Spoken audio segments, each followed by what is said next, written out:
자, 오늘 말씀에 보면 교회라고 하는 직접적인 단어를 예수님이 쓰고 계시면서 제자들에게 가르침을 허락하고 계시는데, 오늘 말씀을 통하여 사실 예수님께서 교회 되어진 성도들이 어떻게 신앙생활을, 교회 생활을 해야 하느냐라고 하는 굉장히 실질적인 내용들을 예수님께서 가르치고 계시는 대목입니다.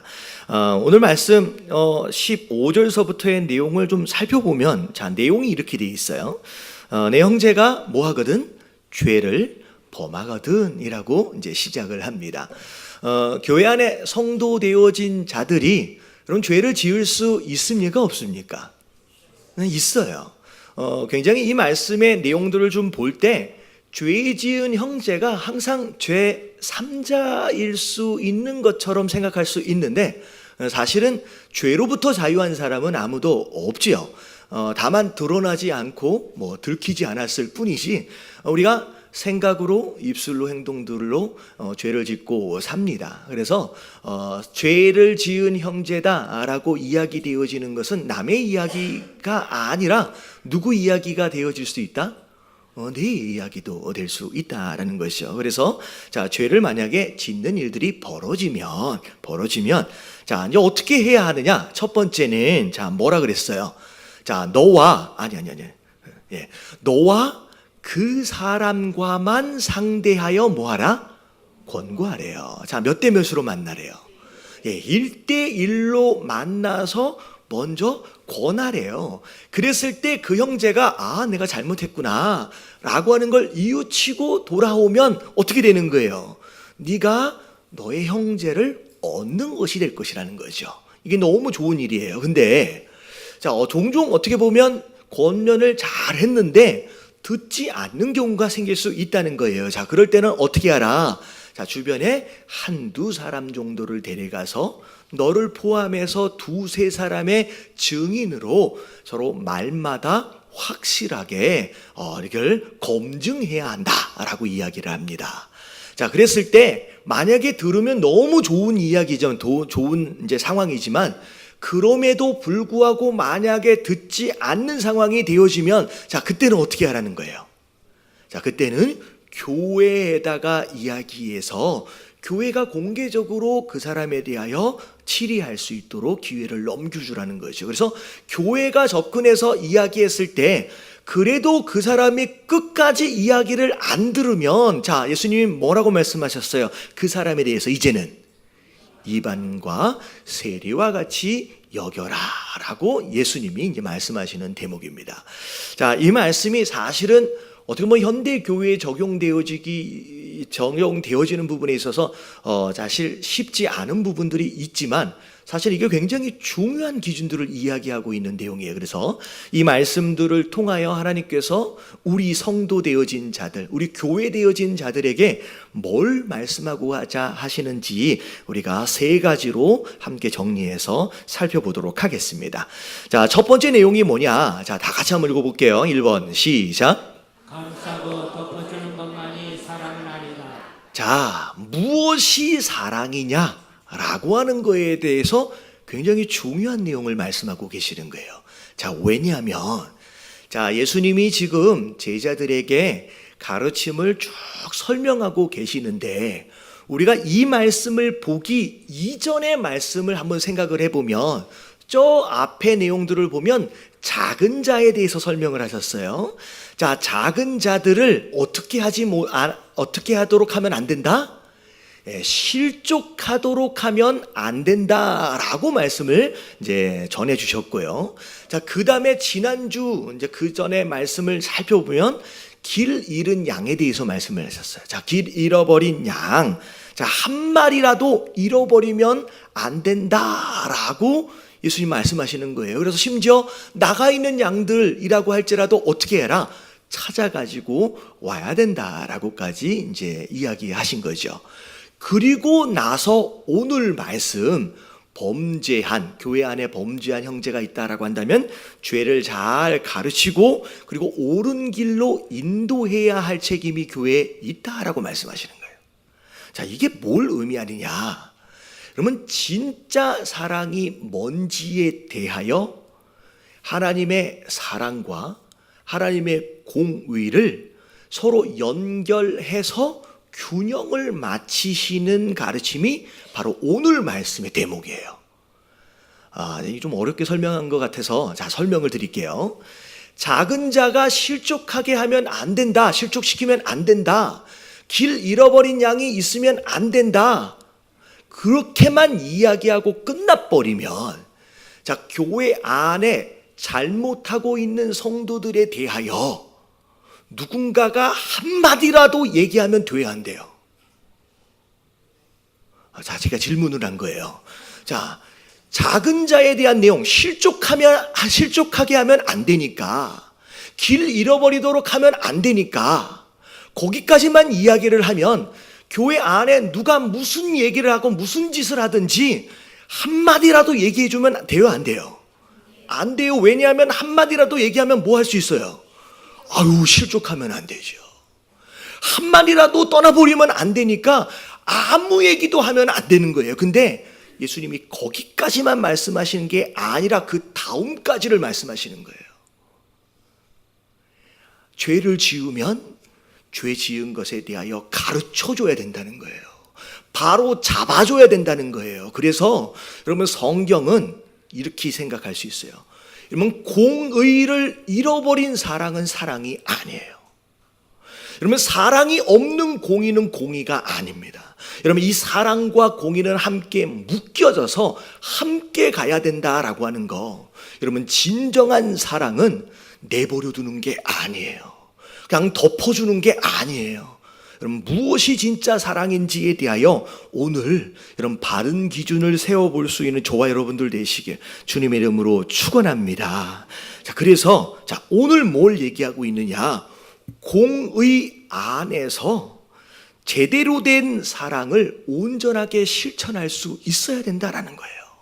그냥 덮어주고 내버려두는 것이 그게 다 사랑이 아니라는 거죠. 그래서 진짜 사랑한다면 오히려 가르치는 게 중요해요.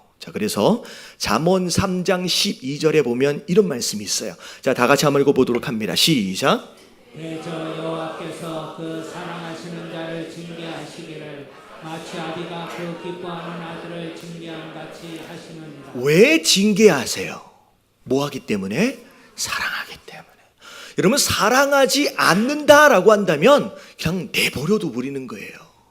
아비 되어진 자가 어미 되어진 자가 자녀가 잘못하는 것을 그냥 내버려 두지 않고 가르치고 말을 안 들면 징계하고 있는 것처럼, 아비가 자녀를 사랑하는 것처럼 교회도 정말로 성도를 사랑한다라고 한다면 잘못하는 것을 내버려 두는 것이 아니라 뭐 할 수 있어야 돼요? 여러분 가르치고 지도해 줄 필요, 심지어 징계할 필요가 교회 안에 있다라고 하는 거, 여러분 이 책임을 잃어버려서는 안 되는 줄로 믿습니다. 그냥 교회가 성도들의 숫자가 늘어나는 것만 막 집중을 하면 여러분 그게 안 되는 거예요. 정말로 사랑한다라고 한다면 잘못된 것을 가르칠 줄 아는 책임을 교회가 질 수 있어야 된다는 거예요. 그리고 거꾸로 생각한다라고 한다면 성도 되어진 자들이 교회를 통하여 격려를 받고 힘을 얻고 여러분 위로를 받고 용기를 얻는 것도 중요하지만, 여러분 내가 잘못했을 때 여러분 이런 징계든 이런 책망이든 여러분 들을 수 있는 성숙함이 우리 안에도 있어야 된다는 거예요. 할렐루야. 여러분 이게 중요해요. 들을 수 있는 마음이 안 되어지면요, 조금만 싫은 소리를 들으면 그냥 틀어져 버리는 거예요. 여러분 우리 성도 되어진 자 입장에서, 여러분 교회 되어진 모든 상황 안에서 이 책임과 이런 의무를 다할 수 있어야 된다는 거예요. 그리고 심지어 시편 94편 12절부터 14절까지를 보면 12절만 한번 읽어봅니다. 시작. 여호와여 주로부터 징벌을 받으며 주의 법으로 교훈하심을 받는 자가 복이 있나니. 오히려 징벌을 받고 교훈을 받는 것이 뭐한 것이다? 복이 있는 거예요. 여러분 하나님 말씀 설교를 듣다가 마음에 막 찔림이 와요. 마치 목사가 나 들으라는 얘기처럼 들려질 때 여러분 감사하시길 주님의 이름으로 축원합니다. 나 들으라고 하시는 말씀이에요. 누가? 하나님이 여러분들에게 주시는 말씀이에요. 여러분, 찔림이 있는 게 오히려 복인 줄로 믿습니다. 그리고 이런 사람은, 자, 왜 하나님이 징벌하시냐? 이런 사람은, 자, 뭘 피하도록? 이런 환난의 날을 피하도록 하시는 거예요. 여러분, 그냥 가만히 내버려 두고 있다가 이게 쌓이고 쌓여가지고 나중에 망가지도록 내버려 두는 건 사랑이 아니죠. 요만큼 잘못했을 때 그걸 막대기와 지팡이로 잘 다듬어줘서 바른 길로 갈 수 있도록 하는 것이 마지막 때의 평안을 얻을 수 있는 것이다 라고 하는 거예요. 그래서 여러분, 이게 사실은 축복이라는 거죠. 그래서 14절에 보니까 여호와께서 자기 백성을 뭐하지? 버리지 않으신 거예요. 자기의 소유를 외면하지 않았다라고 하는 것이 곧 우리를 훈육하시고 우리를 가르치는 모습의 원인이다라고 하는 거. 여러분, 이런 책임을 다하는 교회, 그리고 이런 내용들, 이런 책망조차도 여러분 성숙하게 들을 수 있는 성도들 되어지시길 주님의 이름으로 축원합니다. 예. 여러분, 뵙게 계신 분들에게 한번 인사 좀 해주세요. 사랑하기 때문이랍니다. 시작. 예. 여러분, 내놓은 자식은 아무 얘기 안 해요. 내놓은 자식은 누구 자식이기 때문에? 내 자식이기 때문에 이야기해 주는 거예요. 자, 그리고 나서 자, 두 번째 오늘 말씀의 실질적인 내용들이에요. 자, 2번 같이 한번 읽어볼게요. 시작. 권면은 형제의 온전함을 위한 것이어야 한다. 여러분, 권면의 목적이 뭐냐라는 게 중요해요. 권면의 목적이 뭐냐? 잘못하고 있는 형제가 어떻게 됐으면 좋겠어서, 여러분 잘 되어졌으면 좋겠다라고 하는 것이 목적이 되어져야 돼요. 여러분, 잘못한 형제를 향하여 지적하고 정죄하고 비난이 목적이 되어져서는 절대 안 되는 거예요. 그래서 진짜 형제를 사랑하는 마음으로 그렇게 하지 않으면요, 여러분 오히려 권면하는 쪽이나 권면 받는 쪽이 무슨 일이 벌어지냐면 서로 관계가 깨어지고 어색하고 끝장이 나는 상황들이 벌어질 수 있다는 거예요. 그래서 오늘 말씀을 근거로 어떻게 권면해야 하느냐라고 하는 것을 세 가지를 말씀드리도록 하겠습니다. 자, 첫 번째 권면할 때, 자, 1번입니다. 시작. 권면은 전에 먼저 기도해야 한다. 자, 뭐 해야 된다? 여러분, 기도해야 돼요. 여러분, 누군가에 대하여 권면하려고 할 때 반드시 우리가 해야 할 일이 뭐냐면 기도해야 합니다. 자, 첫 번째, 왜 기도해야 하는지. 자, 그 사람이 잘못했다라고 생각되어지는 것이 그냥 내 견해를 따라, 내 견해의 기준을 따라 판단하는 것인지 아니면 말씀을 따라 범죄했다고 판단하는 것인지를 분별해야 돼요. 그냥 내 마음에 안 든다고 이야기하면 안 되는 거예요. 그래서 하나님, 이런 권면의 내용이 있는데 이게 내 경험을 따라, 내 생각을 따라 생각하고 있는 것인지 하나님 분별할 수 있도록 해달라고 기도하셔야 돼요. 자, 그리고 이 권면하는 목적이 그 형제를 위한 것이다 라고 한다면 하나님, 이 권면이 있어지기 전에 하나님 먼저 내가 그 형제를 뭐하는 마음이 갖도록, 여러분 사랑하는 마음을 갖도록을 위해서 기도하셔야 돼요. 그 사람을 미워하는 마음에, 그 사람을 질투하는 마음에서 권면이 이루어지면 여러분 그러면 큰일 나는 거예요. 그래서 여러분 반드시 권면을 하고 싶은 마음이 들어올 때는 여러분 하루 이상 기도하십시오. 여러분 나보다 위에 있는 사람에게 권면하려고 할 때는 일주일 이상 기도하셔야 돼요.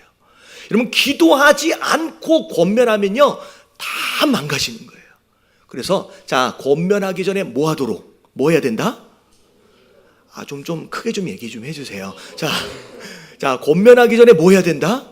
여러분, 기도하셔야 돼요. 여러분, 기도하지 않으면요, 오히려 권면 한번 잘못했다가 교회가 굉장히 어려워지는 상황들이 벌어지는 거예요. 그리고 그래서 첫 번째, 하나님, 내 마음이 그 형제를 미워하고 질투하는 마음이 아니라 정말로 사랑하는 마음으로 권면할 수 있도록 해달라고 기도하셔야 되고요. 두 번째 또 뭘 위해서 기도하셔야 되냐면, 하나님, 저 형제의 마음을 붙잡아 주세요. 내가 정말로 사랑하는 마음으로 잘 됐으면 하는 마음으로 권면을 하는데, 권면을 받는 입장에서 마음이 준비가 안 되면 이게 망가져 버리거든요. 그러니까 하나님, 저 형제가 이것으로 시험 들지 않도록 해달라고 그 형제를 위해서 기도하시게 되길 주님의 이름으로 축원합니다. 그래서 그 형제를 사랑하고 그 형제가 정말로 잘 됐으면 좋겠다라고 하는 마음을 위해서 먼저 뭐하라? 여러분, 기도해야 하는 줄로 믿습니다. 여러분, 기도하지 않고 하는 권면은 교회를 망가뜨리는 권면이 되는 거예요. 여러분, 깨달아지시길 주님의 이름으로 축원합니다.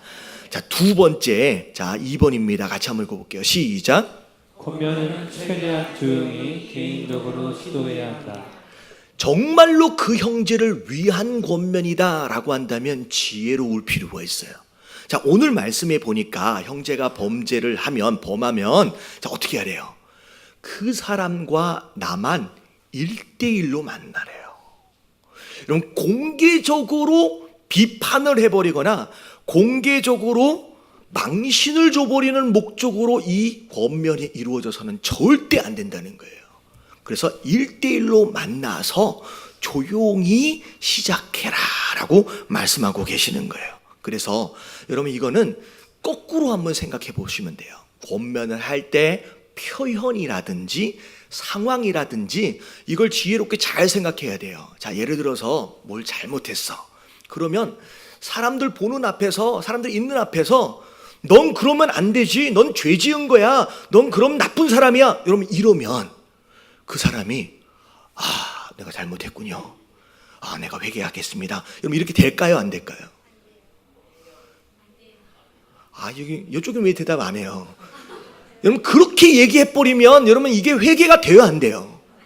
여러분, 회개할 마음이 있어도 오히려 그 마음을 쫓아내는 상황이 벌어지는 거예요. 여러분, 옛날 우리 속담에 보면 쥐가 이 구석에 몰리면 뭘 문대요? 고양이를 덤빕니다.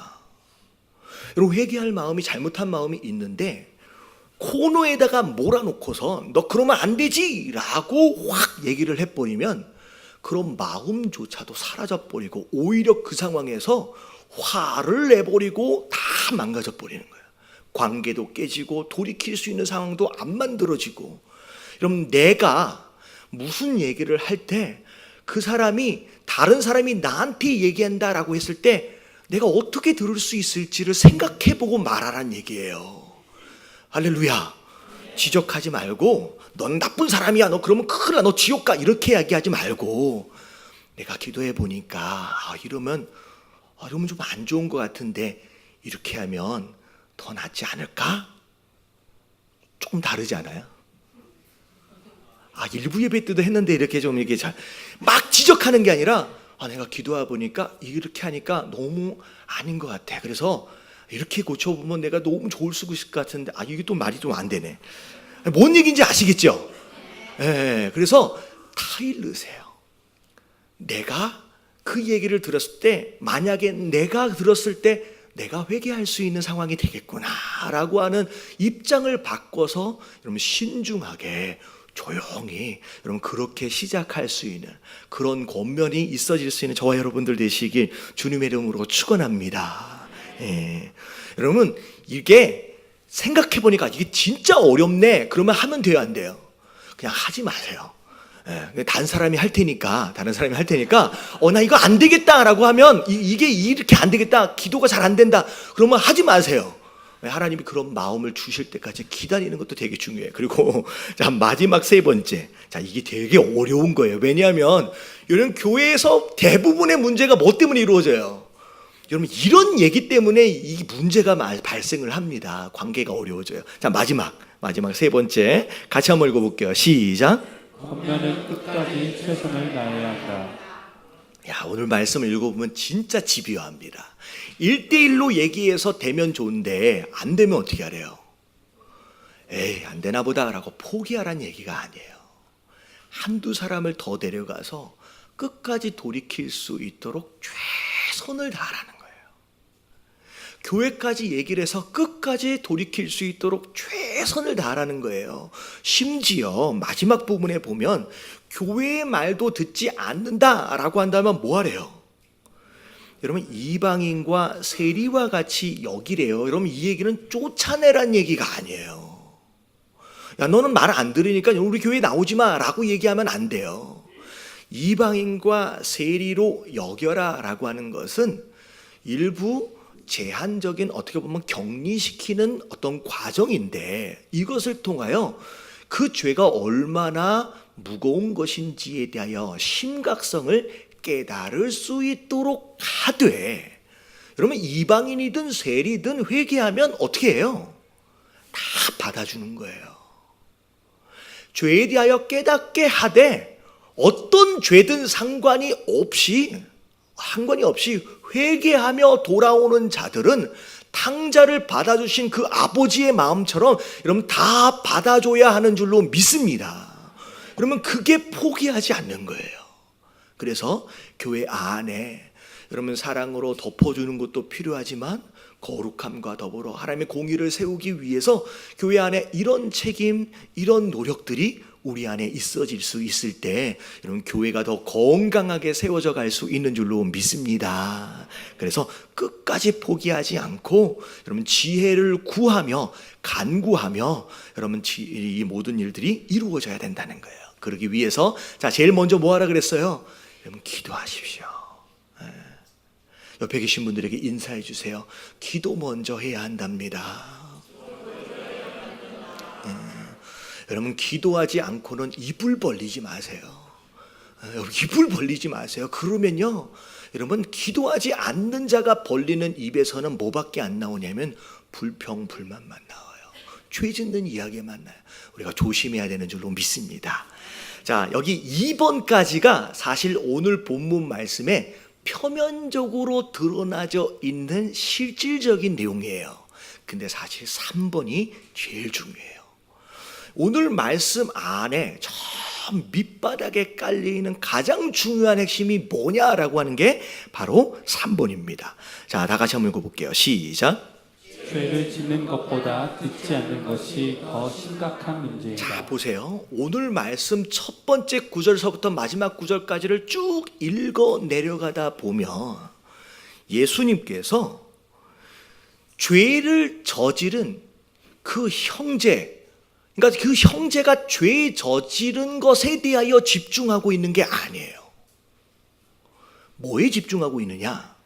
죄를 지은 그 형제가 돌이키느냐 못 돌이키느냐라고 하는 것이 오늘 말씀의 핵심이에요. 자, 이게 무슨 얘기냐? 자, 보세요. 마지막에 세리로 이방인으로 여기라 치리하라는 얘기거든요. 여러분 치리를 한 이유가 여러분 그 형제가 저지른 죄 때문이 아니에요. 여러분 죄 때문에 치리하라는 얘기가 아니에요. 뭐 때문에 치리라는 얘기예요? 듣고 돌이키지 않는 것으로 인하여 치리하는 거예요. 여러분 이게 복음이에요. 여러분 이게 다른 종교와 기독교와의 가장 큰 차이예요. 여러분 세상의 다른 종교는 어떤 죄를 지었느냐가 중요해요. 근데 하나님은 어떤 죄를 지었느냐보다 더 중요한 게 뭐예요?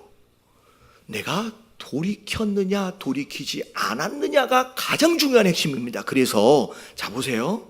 여러분 우리가 저지른 죄로 인하여 심판을 받는 게 아닙니다. 지은 죄를 모하지 않았기 때문에 돌이켜 회개하지 않았기 때문에 심판을 받는 거예요. 그래서 로마서 2장 4절부터 5절까지 말씀 같이 한번 읽어볼게요. 시작.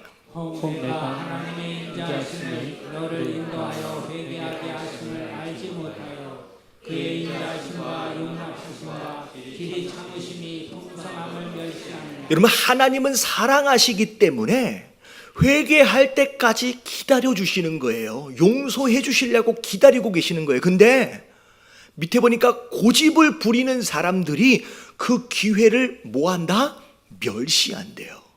결국은 왜 심판을 받느냐? 5절 말씀 같이 한번 읽어볼게요. 시작. 다만 내 고집과 회개하지 아니한 마음을 따라 진노의 날 곧 하나님의 의로우신 심판이 나타나는 그날에 임할 진노를 내게 쌓는 것. 네, 심판의 진노에 임하는 자는 이런 저지른 죄의 무게를 따라서가 아니라 끝까지 고집을 부리고 회개하지 않는 마음으로 인하여 심판에 이른다라고 말씀하십니다.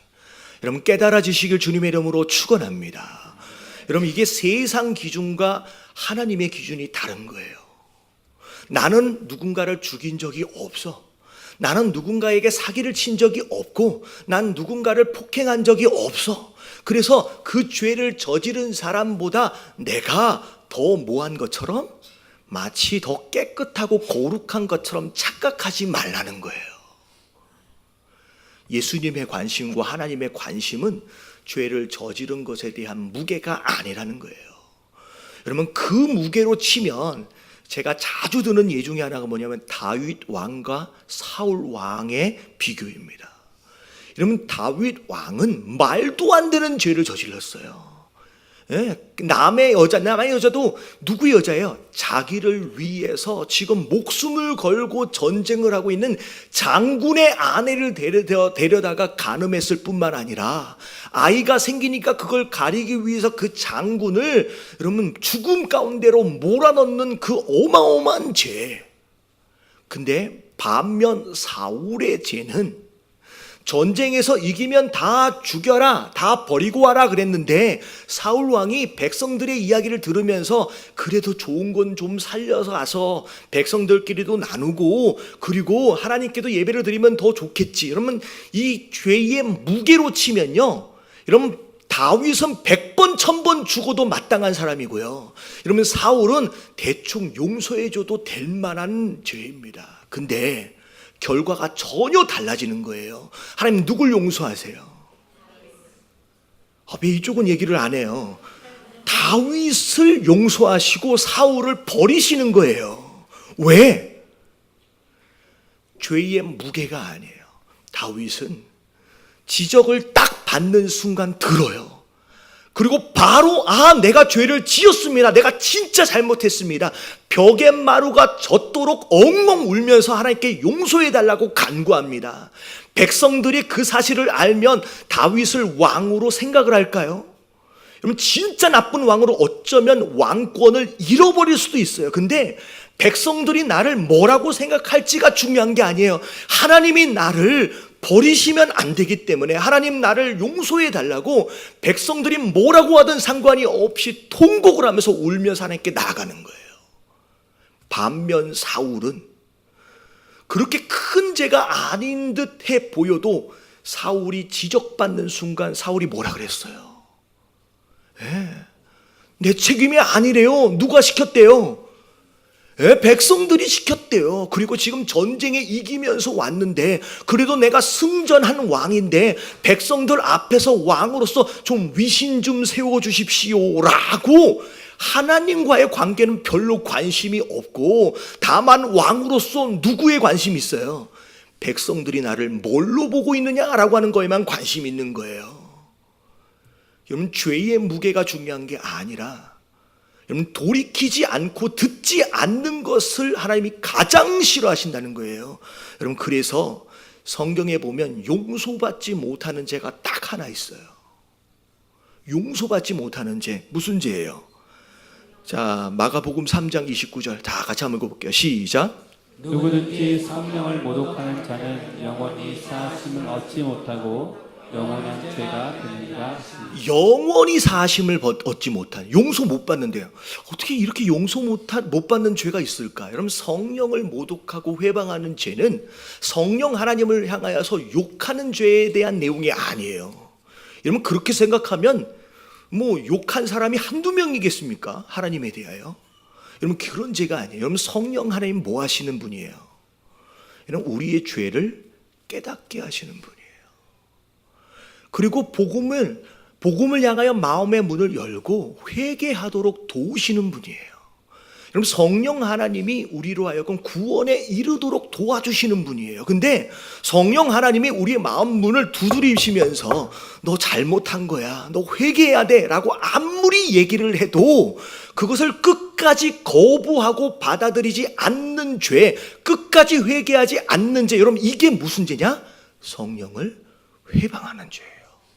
그래서 결국은 용서받지 못하는 이유가 죄가 아주 무서워서가 아니라 뭐 하지 않았기 때문에, 여러분 회개하지 않았기 때문이에요.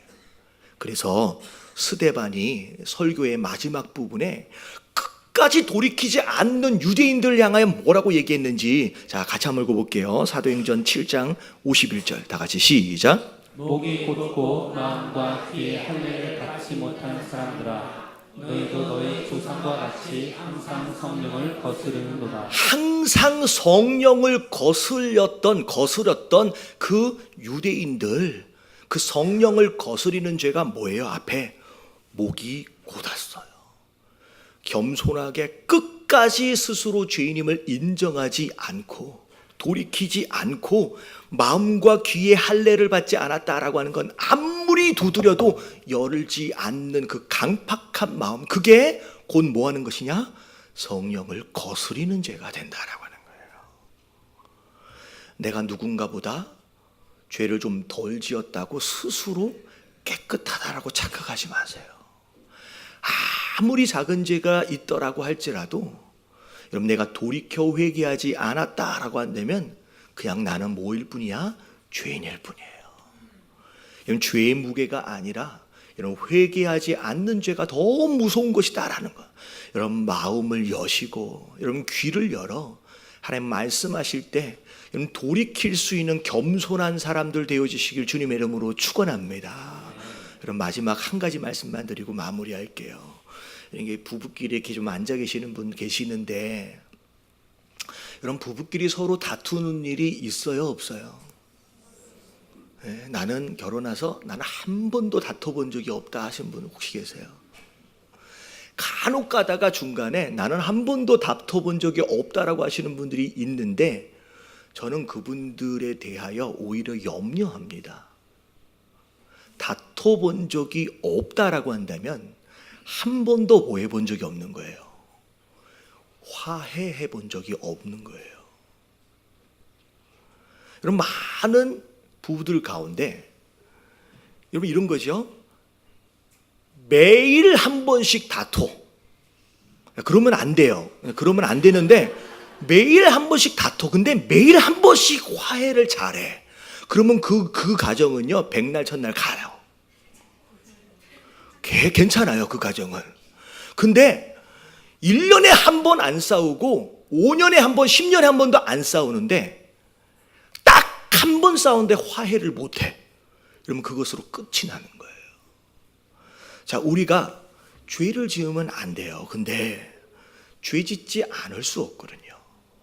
근데 죄 짓지 않는 것보다 더 중요한 게 뭐냐면 마치 부부 생활처럼 화해를 잘하는 거예요.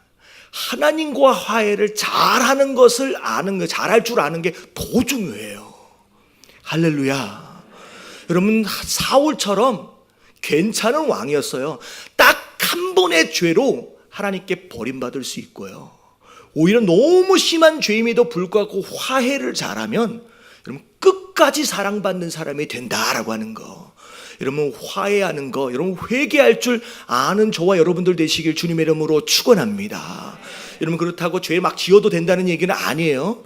그래서 여러분 죄 짓지 않는 것에 대하여 노력하십시오. 하지만 여러분 내가 죄 지을 때마다 하나님 나를 용서해 달라고 여러분 하나님께 회개하며 화해를 청할 줄 아는 여러분 지혜로운 성도들 다 되어져서 여러분 끝까지 하나님 앞에 축복받고 사랑받는 저와 여러분들 되어지시길 주님의 이름으로 축원합니다. 이 마지막 말씀만 같이 한번 읽어볼게요. 요한일서 1장 9절입니다. 시작. 만일 우리가 우리 죄를 자백하면 그는 미쁘시고 의로우사 우리 죄를 사하시며 우리를 모든 불의에서 깨끗하게 하실 것이요. 뭐 하면 된대요? 자백하면 된대요. 네가 스스로 죄인임을 인정하고 용서를 구해라. 그러면 자 어떻게 해주신대요? 우리가 스스로 깨끗해지는 게 아니에요. 우리는 그냥 죄를 인정했을 뿐인데, 그리고 하나님 앞에 나아갔을 뿐인데 누가 우리를 깨끗하게 해주신다? 하나님이 우리를 깨끗하게 그분이 씻어주시는 거예요. 여러분, 하나님은 네가 더러우니까 깨끗해진 다음에 오라고 말씀하시는 분이 아니에요. 목욕하고 오란 얘기가 아니에요. 죄를 끊어버리고 오란 얘기가 아니에요. 그냥 너는 회개만 해라. 그 죄가 끊어질 수 있도록 누가 도우신다? 여러분, 하나님이 도우시는 거예요. 하나님이 씻어주시는 거예요. 여러분, 회개하심으로 말미암아 거룩하게 되어지는 여러분 그 하나님의 은혜를 여러분 매일매일 삶을 통하여 경험하시는 저와 여러분들 되시게 주님의 이름으로 축원합니다.